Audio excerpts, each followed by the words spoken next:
टीका टिप्पणी सुरूच राहतील, पण प्रवास करताना चांगल्या प्रकल्पांचंही कौतुक करा. राज्यमंत्री माधुरी मिसाळ यांचं सुप्रिया सुळेंना आवाहन. सुप्रिया सुळेंनी ट्रॅफिक जामबद्दल ट्विट केलं होतं. गोकुळ दूध संघावर प्रशासक येणार असल्याचं जवळपास निश्चित. विद्यमान संचालक मंडळाची 4 मे रोजी मुदत संपणार. मुदतवाढ देण्यास कोर्टाचा नकार. गोकुळ संघाची निवडणूक 4 महिने पुढे जाण्याची शक्यता. केंद्रीय मंत्री रामदास आठवलेंच्या हस्ते 2027च्या डिजिटल जनगणना मोहिमेचा शुभारंभ. मुंबईतील संविधान निवासस्थानी डिजिटल जनगणनेचं उद्घाटन. आठवलेंनी स्वतःची माहिती स्वगणना पोर्टलवर नोंदवून या प्रक्रियेमध्ये सहभाग घेतला. एल्फिस्टन पुलाजवळील नुराणी इमारतीमधील रहिवाशांना काही दिवसांचा दिलासा.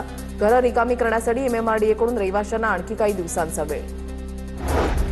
नागपुरात तापमान 45 अंशांवर. 58 जणांना उन्हाचा फटका बसला. रुग्णालयामध्ये निर्जलीकरण आणि बेशुद्ध पडण्याच्या तक्रारी वाढल्यानं चिंतेचं वातावरण आहे. मनपाच्या आरोग्य विभागाच्या अहवालामध्ये उन्हामुळे मृत्यूची नोंद नाही.